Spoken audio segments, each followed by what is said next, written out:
ମୋ ମୁଣ୍ଡକୁ ଆଜି ଭୂତ ଚଢିଛି କି ବସିଛି ମୁଁ ଜାଣିନି। ସକାଳୁ ମନ୍ଦାର ଫୁଲ ମେଥି ବାଟି ଚୁଟିର ଲିପା ପୋଛା ଚଲେଇଛି। ଏମିତି ମୁଁ କେବେଠୁ କଲିନି, କିନ୍ତୁ କିଛି ବି ଫରକ ପଡୁନି। ମା ତ ଡେଲି କମେଣ୍ଟ ମାରୁଛି କିଛି ତ ହଉନି, କାହିଁ ସେଗୁଡା ବୋଳୁଛୁ। ତଥାପି ମୁଁ ପଛେଇନି। ହାରିବାର ନାହିଁ ବୀରର ଜାତକେ ବା। ଓ ମୁଁ ବୀର ନୁହଁ ପରା। ହଉ ହାରିବାର ନାହିଁ ବୀରର ଜାତକେ। ଆଉ ସତରେ ଏଇ ଚୁଟି ପାଇଁ ମତେ ଦିନେ ୟୁଟ୍ୟୁବ ଛାଡିବାକୁ ପଡିବ। ଆଉ କଣ ନାଣ୍ଡି ବଗୁଲି ହେଇ ବୁଲିବି। ଛାଡ, ହେୟାର ସାମ୍ପୁ କରି ଫୁରଫୁର କରିଦେଲି। ଆଜି ଦିଦି ଯେହେତୁ ଅଣ୍ଡା ବିରିୟାନୀଟା କରୁଛି, ତେଣୁ ସକାଳୁ କିଛି ନ ଖାଇ ଲେମ୍ବୁ ପାଣି ପିଇକି ଅପେକ୍ଷାରେ ଥିଲି। ଜମା ମାର୍କେଟ ଯାଇ 200 ଟଙ୍କା ଦେଇ ବିରିୟାନୀ ଖାଆନ୍ତୁନି, ଘରେ ବନେଇଦେବେ ପୁରା ମନ ଶାନ୍ତି ପେଟ ଶାନ୍ତି କରି ପୁଳେ ଖାଇପାରିବା ମୋ ପରିକା। ହଁ ଟିକେ କଷ୍ଟ ହବ ଯେ, କିନ୍ତୁ ସମସ୍ତେ ମିଶି ବନେଇଦେବେ ଆଉ।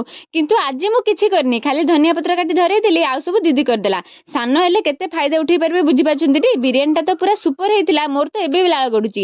ବିରିୟାନୀ ହେଲା ମାନେ ତ ଆମେ ଖାଇବା ଚ୍ୟାଲେଞ୍ଜ ସିଓର କରିବୁ। ମୁଁ ଜିତିଲି ଯେ, ପୂର୍ବଥର ବାସନ ମଜା ପନିଶମେଣ୍ଟ ପରି ଏଥର ସେଟା ନଥିଲା ନା, ତେଣୁ ମତେ ବାସନ ମାଜିବାକୁ ପଡିଲା। କେତେ ଦୁଃଖ କହିଲେ। ଆଜ ୟୁଜୁଆଲ ଜିତିବା ନିଶାରେ ବିରିୟାନୀ ଗିଳି ଦେଇଥିଲି, ତେଣୁ ଜିରା ଅଦା ଗରମ ପାଣି ଟିକେ ପିଇଦେଲି ପେଟ ନ କାଟିବା ପାଇଁ।